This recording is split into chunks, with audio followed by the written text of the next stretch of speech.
Hello दोस्तों, कहानी की नई सीरीज में आप सभी लोगों का स्वागत है। मैं आपका अपना दोस्त सुनील। चलिए चलते हैं कहानी की रोमांचक भरे सफर में। चलिए पहले वीडियो को लाइक करिए और हमारे चैनल को सब्सक्राइब करें और अपना प्यार बनाए रखें। आज की कहानी का नाम है चुड़ैल का बदला। एक बहुत ही खूबसूरत गांव था जिसका नाम था बिरंग। यहाँ सभी लोग बहुत खुशी खुशी से रहा करते थे। गांव में सभी कुछ अच्छा चल रहा था और इसी बीच अमेरिका से एक फैमिली अपने पुश्तैनी घर में रहने आती है। उस परिवार में पति पत्नी और उनका छोटा सा बेटा थे जो अपने हवेली में रहने आए थे। सभी के आते ही गांव वालों में खुशी की लहर दौड़ पड़ी, क्योंकि यह फैमिली कोई और नहीं बल्कि इसी गांव में रहने वाले एक पुराने जमींदार की थी और गांव वाले उनकी बहुत इज्जत करते थे। सब कुछ ठीक चल रहा था, लेकिन अचानक एक दिन इस परिवार के बच्चे की तबीयत अचानक बिगड़ने लगती है। सभी को लगता है मौसम का परिवर्तन हुआ होगा, लेकिन बात तो कुछ और ही थी। धीरे धीरे लड़के का चेहरा नीला पड़ने लगा। आनन फानन में परिवार ने डॉक्टर को बुलाया और डॉक्टर को भी कुछ समझ नहीं आया तो उसने पास में ही बने एक हॉस्पिटल में उन्हें स्वास्थ्य परीक्षण के लिए आमंत्रित किया ताकि बच्चे की बीमारी का पता लगाया जा सके। परिवार ने डॉक्टर की सलाह अनुसार हॉस्पिटल जाना जरूरी समझा।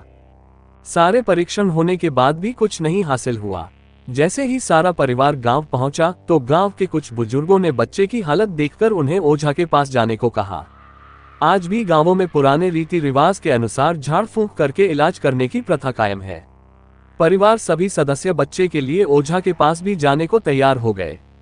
गांव के पास ही पहाड़ी में एक बाबा रहते थे जो कि काली विद्या में भी माहिर थे।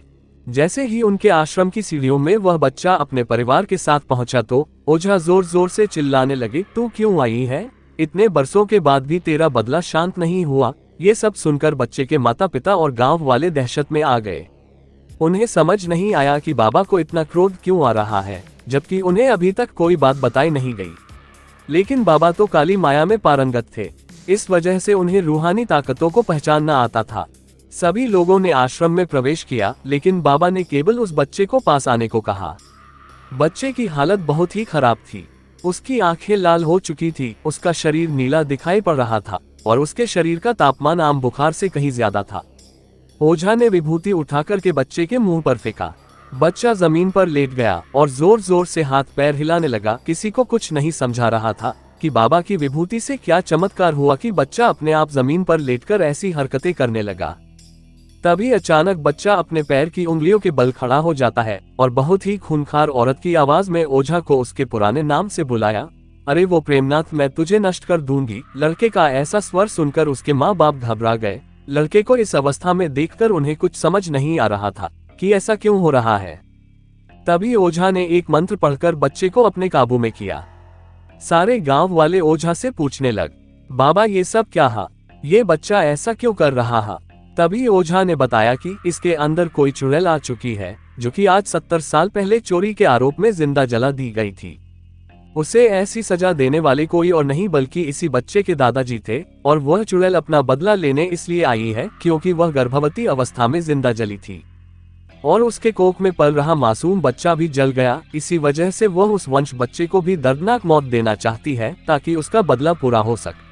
ये सारी कहानी जानने के बाद उसके परिवार वाले ओझा के सामने गिड़गिड़ाने लगे और अपने बच्चे की जान की भीख मांगने लगे। तभी ओझा ने अपनी घोर तपस्वी शक्ति से मंत्रों के उच्चारण के साथ उस चुड़ैल को मासूम बच्चे से बाहर निकाल दिया और कुछ ही क्षणों में बच्चा सामान्य हालत में आने लगा। सभी को लगा कि सब कुछ हमेशा के लिए ठीक हो गया, लेकिन ये तो एक शुरुआत थी और इसी दहशत के साथ भूतिया कहानी समाप्त हो जाती है। फिर मिलेंगे।